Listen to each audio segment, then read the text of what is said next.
Hi, my name's Kristin, but my friends call me Dolo. Welcome to my kitchen.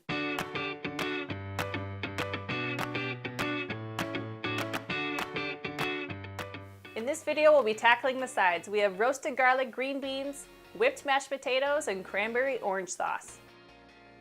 First things first, here's what you'll need for this recipe. I have 5 to 6 gold potatoes. They're peeled, sliced and diced. Try and slice them so they're all the same size. That way they'll cook all at the same time. So I'm gonna go ahead and take all of these, put it in a medium saucepan, and put the saucepan over medium-high heat. I'm gonna go ahead and cover it. That way it'll boil a little faster. So we're gonna want this to boil, and then we're gonna cook it for about 25 minutes or until the potatoes are nice and soft. We wanna make sure that the big pieces are nice and soft, otherwise we'll get lumpy potatoes. So we're making whipped potatoes. We don't want lumpy potatoes. All right, so now we're gonna cream our potatoes, or whip them, I should say. So I drained all the potatoes after they're done cooking and they're nice and soft. I'm gonna go ahead and put them in a mixing bowl. You can mash them if you want, but then they wouldn't be whipped potatoes, would they? All right, so I'm gonna go ahead and put this in my mixer.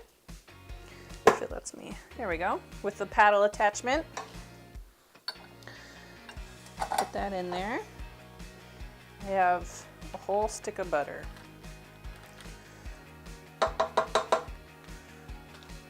No skimping here. Okay. Then I'm also gonna put in a splash of whipping cream. We're gonna go ahead and let this whip up here. All right, that looks so good. So what I'm gonna do is I'm gonna season our potatoes here. Some pepper, a few good cracks, some salt. Go ahead and slowly mix it. We don't wanna over whip it because then it'll get really starchy and gooey. We don't want that.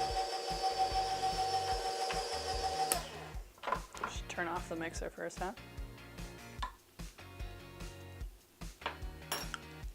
This is so good. A little more salt.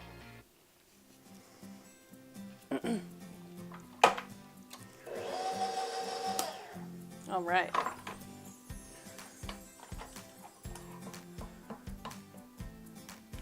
Nice and creamy. Make sure if you are making these that you use unsalted butter. That way you can measure how much salt actually goes into them. If you use salted butter, it's hard to guess what kind of salt content you're gonna get. All right, those look so good. Imagine that next to your chicken with some gravy, some cider gravy. So good. If you head on over to my blog, I have a printable grocery list for you to shop for all of your ingredients.